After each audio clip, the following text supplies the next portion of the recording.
Well, hello there, Dippers, and welcome back to Week 12 of the Fantasy 15 podcast. As always, Dippers, I'm your host, Drake, joined by the man, the producer, Leighton Pip Shavington. I can't believe it's probably Week 12. I cannot believe that either. Leighton C., I think this is probably the week, like the weirdest slate of games we've probably had all season. It's tough because we talked about this on much of the show. We have no good teams. No one over 500 playing each other. No, we have absolutely zero games of two teams that are above 500. We have one game of two teams that are right at 500, which is the Dolphins and the Colts, believe it or not, which is unbelievably weird. But I think this is the weirdest slate of games. And anytime that we say that we're in a really, really weird slate, I think we always do our best. We do. It's weird. Whenever we feel super confident in all our picks, we always kind of tend to do average and subpar. And we're like, well, there's still this start. We know it, so. Yeah, no, I agree. And whenever we hate our picks, we usually don't do that great. But whenever we love our picks, it seems that it's bad. But whenever we're in this weird predicament where, basically your idiots of fantasy football can't just walk in the room and pick your players this week. Yeah. So I think we're in a really, really good spot. I do like a lot of our picks, but like I said, it's unbelievably weird. So, Leighton C., let's get to the weirdness. But before we do that, you know what to do.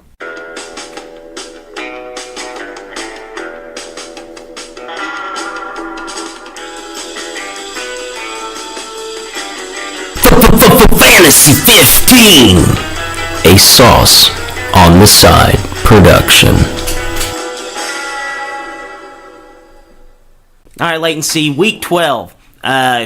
Big price quarterback. I know we have a lot of high priced options. We have some very weird games, like I'd said earlier. I mean, we have a guy in Tom Brady taking on a very weak Jets secondary. One touchdown in the last 3 games. Are you willing to pay up for that kind of quarterback, or are we going and playing in some dirt? Well, we'll be all in the dirt this week. Oh yeah, we're gonna be in the dirt. Covered in mud. No, there's the weeks that we're playing in chalk. This week we're playing in pig shit. No, we're playing a whole lot of dirt this week. But there's one guy that's Cam Newton. He's A600. He's the only matchup-proof quarterback in the NFL right now. Oh yeah. He scored 20 or fewer points only 3 times. Scored over 25 5 times and 24.5 once. So it's basically 6 out of 11 games with 25 or more points. That's it for high-priced quarterbacks, though. Yeah, for high-priced quarterbacks, I don't love anything. The highest I think I'm really going to go this week, guys, it's going to get weird, all right? I'm going to tell you my picks are going to be getting a little weird, and I'm starting off Lamar Jackson. I cannot believe I'm saying this. Lamar Jackson, 7,400, guys. We are getting an RB1 at the quarterback position. I mean, we seriously are. He had 17 points last week, okay? 17 points, 0 touchdowns. He's going to be playing against the Raiders, who have allowed 2 or more touchdowns by opposing quarterbacks through the air in all but one game this season. And that was all the way back in Week 12. I project this to be Lamar Jackson's first game with a touchdown through the air and a touchdown on the ground. And really the only reason why the Raiders don't give up just absurd numbers to quarterbacks is because every single team takes their foot off the pedal against them because they're absolutely getting housed. And whenever they're getting housed, teams start to run the ball. Who is the focus of the run game for the Ravens? Lamar Jackson. Lamar Jackson, I guess now. Yeah, we are at the point where Lamar Jackson is the running game. Opposing quarterbacks have thrown 28 or more times against the Raiders just once since Week 5. Think about that. Lamar Jackson is going to have a field day against the Raiders. I am all in on it. Leighton C., cheap quarterback. Who do you love? I'm going with Nick Mullins. He's $6,000 Tampa Bay. The $6,000 price tag for playing Tampa is, really fishy. Being as he threw the ball 39 times against the Giants last week, or 2 at that. And he's a gunslinger though, and the Buccaneers defense is actually horrible. And he's $6,000. So I gotta play him. We have to play him. But they're forcing your hand on this one. Yeah, no, they are forcing your hand. It's kind of like whenever, if they start putting Josh Allen at 1,000, we'll start playing him. Yeah, for sure. Whenever they start underpricing guys that bad, we'll start playing them. And Nick Mullins at 6,000, he is way underpriced, guys. The Buccaneers had given up 20 straight points to opposing quarterbacks for 6 straight games. Then they end up playing Washington and New York. Those teams only threw the ball a total of 45 times in 2 games. Nick Mullins is coming off a game where he threw 39. And if you're a little skeptical about the passing numbers, guys, I was all over Eli Manning against Tampa Bay last week. He fell a little bit short of the projection I'd given him, which was 22 points. He threw the ball 18 times. So do not get scared away by the Buccaneers and think the Buccaneers secondary is turning things around. They're not. They played Alex Smith, who had absolutely 0 pass catching options outside of Jordan Reed. And then they played Eli Manning, who only had to throw the ball 18 times for 17 completions. Guys, Kyle Shanahan, more of a BMX rider. He is a genius. He's going to get guys into space. He is going to absolutely dismantle this Tampa Bay defense, and I am going to be first aboard the Nick Mullins bandwagon. Running back, Leighton C. High-priced options, where are you going? Well, I like the high-priced options. Melvin Gordon's a good one, but he's 800. He's questionable, getting high decision, so watch that. But Nick Chubb, he's 7,500. Since week 7, he leads the league in carries per game. And going up against not the second worst, but the worst rushing defense in the NFL this week. I love Nick Chubb. Yeah, I'm all over Nick Chubb. In fact, I'm going to lock button this guy. And I wouldn't think that we would be in this place in Week 12 where we're talking about how we're lock buttoning Nick Chubb at 7,500. But we are. Like Leighton said, he has been a touch machine. Guys, he is getting over 19 carries per game since being upgraded to RB1 for the Browns. Guys, last week, you want to look at the game against the Falcons where he just blew open this 90-yard touchdown run?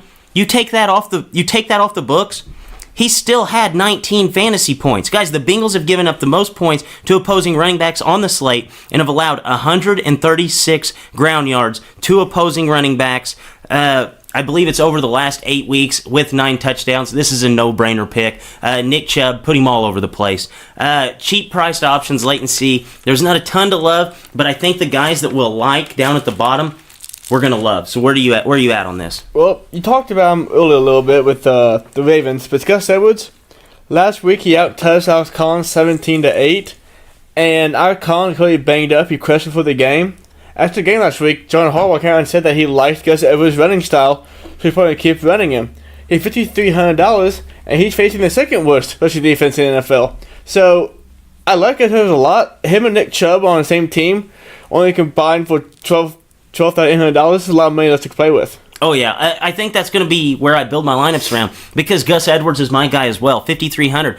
Guys, the only time he was touching the ball before last week was plays that Joe Flacco was lined up at wide receiver. Like, there is obvious, Lamar Jackson has an obvious rapport running a read option with this guy, and it's not like they're going to come out, a week after this guy had success and say, oh, we're going to switch things around. Alex Collins is going to be our lead back for a read option. Because whenever a guy has success running out of that read option, it's a rarity in the NFL. Mm-hmm. Like we saw Alfred Morris with RG3. Like the second that they moved him out of that spot and then tried to make him just a downhill runner, it fell flat on its face. If Joe Flacco was starting this game on Sunday, there is absolutely no way I am playing Gus Edwards. But since Lamar Jackson is playing, I am all over Gus Edwards. 5 straight games by the Raiders that they've allowed 100 yards to running backs, and they've given up 100 yards in all but 2 games this season. You have to love Gus Edwards this week. And I think you can even play him in your regular fantasy leagues. I really do. If you're stretching for a running back, you got Todd Gurley on a bye. Gus Edwards, I think he's going to produce. High-priced wide receiver, Leighton C., where are you looking? A name that I don't think has been said on this podcast ever before, and that's Jordan Edelman. Since he came back in Week 5, he had double-digit points in every single game. He's still Tom Brady's favorite target, and he's playing the Jets. This is a guy who's just a super safe pick right now with a really high ceiling and a safe floor. Yeah, safe floor, you can go ahead and just underline that 10 or 12 times because he does have an unbelievably safe floor. But my high-priced option is OBJ. Guys, this is a gut pick, okay? OBJ, in his career as an NFL wide receiver, has never had 3 games in a row less than 75 receiving yards. Never. With the exception of like his first 4 games of his career, which we just wiped that off. I mean, his first 4 games of his career, and that was whenever Victor Cruz was basically running the show there. So since like week 5 of his career, he has never had 3 straight games of 75 yards. If he goes under 75 yards this week, this would be the first. And OBJ at 8,500 only had 8 catches over the last 2 weeks for 37 fantasy points. And he's taking on the Eagles, who are the worst in the NFL on this slate. And they are coming off of a game where they gave up 285 receiving yards to the Saints. Guys, don't expect this to be a mad Eagles team coming out and playing well. Guys, this is just a team that is in a Super Bowl hangover. This secondary was not that great last year. This year, they're coming off that super high of winning a Super Bowl, and they're playing low, way lower than what they did last season. I think OBJ is going to have a monster game. Latency, cheap wide receiver. I love the Julian Edelman pick. Give me another one that I love. This pick, this one was a gut pick, but it's Tyler Lockett, $6,300 at Carolina. Carolina's pass defense keeps looking worse and worse, and Lockett keeps looking better and better every single week. It's a good matchup. It's at Carolina, makes me kind of nervous, but I do like Lockett. And he's been Russell's, probably best wide receiver the past several weeks, so I'm going to try to write the hot hand at this one. Yeah, and Tyler Lockett, he always seems to get open deep and in the middle of the field. Mm-hmm. And Carolina has been susceptible to that for like the past, basically, as long as I've watched football. Carolina is very susceptible to that. So I do like that pick. But the guy I'm actually going with is a cheaper option here. I know he's not ridiculously cheap, so I'm giving you enough cheap options elsewhere. $6,800, guys. Josh Gordon. At this price, I'm going to be on him every single week with the potential that he has. 2.8 fantasy points per catch this season. And he had 22 targets over the last 2 weeks. So at some point, something has to give. Like, his catch percentage has been ridiculously low since he came in to play with Tom Brady, which I think Tom Brady's one of those, like, weird quarterbacks where if he finds a guy that can run his certain amount of, like, play to Tom Brady's strengths, he's going to be really, really good, even if he's not that good of a wide receiver. And I think that Josh Gordon having the bye week to kind of get settled in and kind of realize, like, hey, this is what Tom Brady's good at. I need to play more towards that style than just my own style. And I think this is going to be a week where he just explodes. I mean, guys, he reels in 8 catches at his 2.8 points per catch. He's going to have a monster game. So I am all over it. I am going to be all over Josh Gordon this week. I hope you guys are, because I really do like that pick. Tight end, Latency, where are you going? I'm going with George Kittle. He's 6,500, and he played at Tampa Bay defense along with Nick Mullins. And going into this year, going into live, I never thought I'd say this, but I think George Kittle might be quarterback proof. Come on, who he has, he just puts out there. George Kittle's very good. I don't know why. It's so weird. It's one of the oddest things that have happened, I think, recently in football. He became this great tight end. But I love this week, 6,500, a lot of money. Another guy I do like, just because opportunity, is Cameron Brate. O.J. Howard just went in the IR, so he's now the top tight end. He's 4,400. I don't love the pick, Cameron Brate, but for 4,400 opportunity-wise, he's someone I might want to look at. Yeah, I do agree with you, because I always talk about how O.J. Howard has that, like, upper echelon athleticism from this position. Cameron Brate doesn't necessarily have that, but he's a big-bodied dude who has a nose for the end zone. So he's going to be on the field a lot more. Obviously, he's going to basically step right in for O.J. Howard. And this offense, I don't think they're going to miss a whole lot going from O.J. Howard to Cameron Brate. But I do like Cameron Brate down there if you're really pushing for cash, 4,400. You have to love that. But I think my high-priced guy is going to be George Kittle. And I really like George Kittle. I do think that he is quarterback-proof, like you said, Leighton. I mean, guys, he had 10 targets last week. He had 12.8 points. He had 4 targets the week prior. He had 18.8 points. So it doesn't matter how many targets this guy is going to get. He's going to produce. And I think this is going to be one of those games where George Kittle does see a lot of action. I mean, the Buccaneers, I think they're the second or maybe the worst team on this slate against opposing quarterback or against opposing tight ends. So if you're playing Nick Mullins, you have to play George Kittle. That's what my lineup's going to look like. I hope yours is the same. Defense, Latency. Is this a chance that we're going to be back on the Jaguars for the first time probably since week 1? I'll have them several times. But yeah, but I'm on Buffalo though. They were $4,000 in that home against Jacksonville, who Jacksonville has lost 6 straight games now, and they really have a hard time scoring. So Buffalo is a team that I like a lot this week. Yeah, see, I think I'm going to go on the other side of the coin and be with the Jaguars. I mean, they're only 800 more, and I know that defense has kind of... I mean, they haven't been the Jaguars defense we saw last season, but they have 5 interceptions in the last 3 games. I know 3 of them came against Big Ben last week. I think that's just trending this team into the right direction. Josh Allen will be starting, so they don't get to play Matt Barkley and get 40 points hung on their head. Yeah. So I think I really like that. And, you know, the team hasn't had a ton of sacks like they did last year, but this Bills offense... Their line has so many holes in it that I think that the Jaguars are going to have a field day. I expect this game to be like a 10-7 game, 10-6 game. So I don't think that there's any wrong direction to lean picking a defense in this one. But I think I'm going to go with the Jaguars instead, just because we are going to be paying down for a ton of guys this week. So wait and see. Big money flops. Guys this week that you see kind of falling flat on their face. Well, I don't like Antonio Brown. He'll be okay, but I don't like Kim Williams Denver right now. I don't love McCaffrey. I don't love Fournette. And I don't really love Zach Ertz. Zach Ertz last week, the whole Philadelphia thing scared me last week. I know the Saints are just this, like, helicopter of death right now in the NFL. But Zach Ertz only having, 2 catches last week definitely scared me him going forward, at least for this week. Yeah, no, I do agree. I am a little scared. I'm a little leery to play Zach Ertz just because that team's been so abysmal. But as far as high-priced flops this week, Andrew Luck's been riding a high. 20 points almost every single game. I don't think he's going to be able to get that this week. This Dolphins secondary has actually been playing really, really well against opposing quarterbacks. In fact, turning them over at a high rate. So I'm going to be scared to play Andrew Luck. Phillip Rivers is in that weird position where I think all of his points that he's going to score are going to be in the first half. So I'm not going to touch it. If the Cardinals were able to, if you have confidence in the Cardinals giving any pushback on the offense at all and actually putting up points and keeping pace with the Chargers, you have to like it, but I'm not going to be about it. And Big Ben, guys, he's 7,900 and he's playing Denver, in Denver.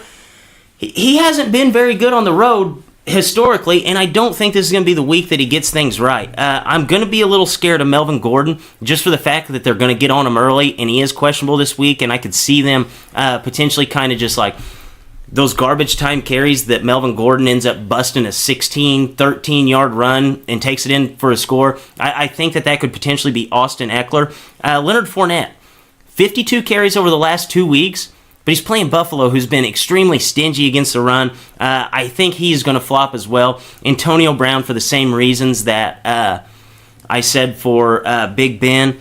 But, the only real high-price flop on the tight end I'm going to go with Zach Ertz, just because things just did not look good for them last week. Are you gonna be ballsy and play Gronk?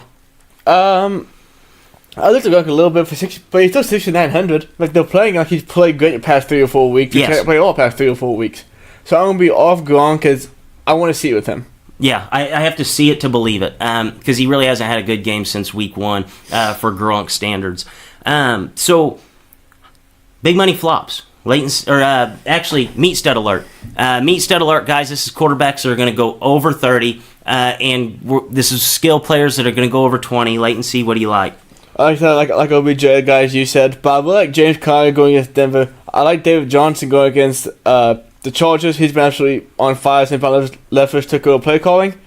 And I like Joe Mixon going against Cleveland at home. Cleveland, they're bad defense. Joe Mixon is the workhorse back there in Cincinnati. And if they want to win, they're going to have to get something going on the ground, I think. And I think they're going to implement early. I'm going to go ahead and put my flag in the sand that there's not going to be a quarterback over 30 on this slate. I know that. That's why I didn't say any quarterbacks. I think that this is going to be the first week where I'm not going to give you a quarterback that I think is going to go over 30 unless Cam Newton gets 2 rushing touchdowns. Unless Newton gets 2 rushing touchdowns, I don't think any quarterback's going over 30. But like I said, Nick Chubb, guys, he's been a man on fire since he took over the position. I think he's going to have potential to go over 30. I think Saquon Barkley does have the potential to go over 20 and sniff around at 30.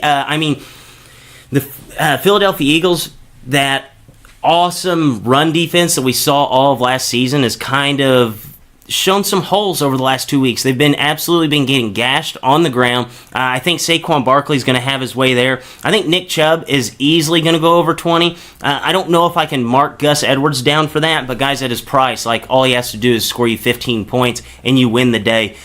So I don't think this is going to be a big week for guys just exploding offensively. I think this is going to be, you got to pick your matchups. Yeah, like we said earlier, like the W strategy family this week won't have a very good shot at it because the big guys don't have great matchups. You gotta go in there and play the small guys and explore your options, make the money work to make these lineups that are gonna score, 140, 150 points. No, I definitely agree. This is an absolutely just weird week. So guys, it is time for your Sauce on the Side official lineup. All right, so first we're going to start off with Nick Mullins. Guys, he's 6,000. That's self-explanatory. Anytime we get a quarterback, 6,000, playing against Tampa Bay with a coach that is smart enough to know how to manipulate skilled players into the right position, we're going to be all over it. Then I'm going Nick Chubb. Nick Chubb is an obvious pick, 7,500. Absolutely tearing up the NFL since he got moved into the starting running back job for the Browns, taking on Cincinnati. Obvious choice. Then I'm going Gus Edwards. Gus Edwards is more of a gut pick than anything. Like I said, if Lamar Jackson's starting, I'm going to play Gus Edwards. And that's really going to be the only Baltimore running back I'm going to play all season. Now, if Flacco comes back, I'm not going to be playing Gus Edwards like I would any other Ravens running back, because I think that system there's too many guys that are involved. But whenever Lamar Jackson's on the field, Gus Edwards is the only one that I'm going to play. Wide receiver, Odell Beckham Jr. Guys, if he doesn't get 75 yards this time, or this game, this is going to be the first time in his career, with the exception of his first 4 games, that he has went without 75 yards in 3 straight games. Josh Gordon. This is another gut pick. Basically, this Jets secondary is terrible. I think he's going to be a little more involved with the offense, which says a lot for a guy who's coming off of 22 targets in the last 2 weeks. And then at the wide receiver position, DJ Moore, 5,800. Devin Funchess looks like he's going to be out. He put on an absolute clinic last week. He's the guy that Cam Newton has been missing, the deep threat. I think Seattle and Carolina, out of games that have a potential to shoot out, that is one of them. So I at least want the guy who has the opportunity to catch a deep ball at any given moment. At tight end, I'm not getting cute. George Kittle taking on Tampa Bay. I'm stacking him with Nick Mullins. And then at the flex position, pretty good flex player, Keenan Allen. He's 7,700, playing Arizona. They haven't had Patrick Peterson really shadow. If they did, I would be scared as hell of this pick. But since they don't, I'm going with Keenan Allen. He has gotten a ton of targets lately. There was this weird 6-game stretch where he really didn't see a ton of targets.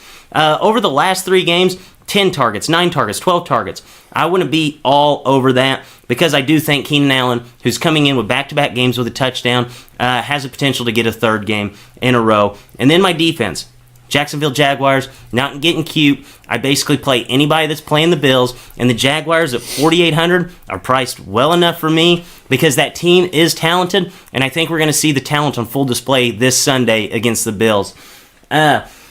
So wait and see. This week, I said that it's going to be really, really weird. What are you going to do whenever you go through to make your lineup this week? What are some things that guys should keep in mind? Well, if talking about the of the show is how to just on any, really great high-priced quarterbacks. So because of that, I want to see where my average money be at. So I quarterback first, and then go to my defense. Jacksonville, Buffalo, pick your poison, one of those guys. Then you have average dollars left, probably 6,400, something like that. Then okay, do I want to go with the Gus Edwards here, or do I want to go with a cheap wide receiver? And you build out from there, and then once you get X amount of dollars left, you can start picking up the higher price guys, because like we talked about, all high price wide receiver was Jordan Edelman, who was 7,500. Yeah. So he's not that expensive. So we'll start going from the bottom up this week. Yeah, I do agree with that, because it is one of those weird weeks where we can actually take these lower price guys, plug them into a lineup, and then basically have free roam for whatever we're wanting to do. Because the way I built my lineup, guys, I got to the flex position, I thought, oh shit, I can get Keenan Allen. Things are going to change in my lineup, obviously, closer to game time, for my big lineup. But, I mean, whenever you are able to start a quarterback at 6,000, one of your running backs is 5,300, and your defense isn't even over $5,000, like, you have to be all about it. And whenever we're looking at this, that doesn't even scratch the surface of the cheap guys that we have given you. Like Cameron Brate. Guys, not a whole lot of people are going to be big on Cameron Brate this week because they are going to think that he's been on the field a ton with O.J. Howard, which is not the case. Like, Cameron Brate has basically just came in to catch touchdowns and catch red zone targets. Now he's going to basically get everything. O.J. Howard, I talked about it before. O.J. Howard is like a between-the-20 guy, and then after anything other than that is going to be Cameron Brate, which this week Cameron Brate's going to get the lion's share. He's going to get all of it. I'm all about starting the lineup, like you said, with cheaper priced guys. I do think that DJ does need to be featured in a lot of your lineups just because, Byron Leftwich is looking like a genius right now. Byron Leftwich looks like he could become an NFL head coach at some point just from figuring out how to use these young weapons that he has. Anything else for this week that you're really looking at that is like a glaring thing that everybody else should know? Well, talk about the top of the show, made a point one last time. The top guys this week don't have the great matchups. Look at the quarterback. Look at Cam Newton, number one. That's a proof. But then you got Andrew Luck. He's been on fire, but he only gained 22, 23 points a game. Not a great matchup. The top guys don't have best matchup, so it takes a little more time. Go down the list, look at some guys, look at some opportunities, and targets and Cage are everything.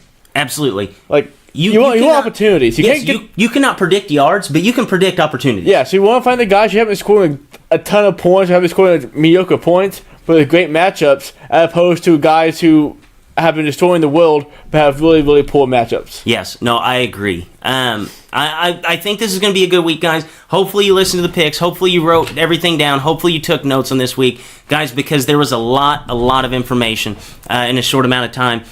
But let's win some money. Wait and see anything else for the good cause. Dick said it. Make sure to show 2 or 3 times. Take notes on it, because we put it out here for you for free. And on that note, for Drake, for Late and See, as always, Dippers, stay saucy.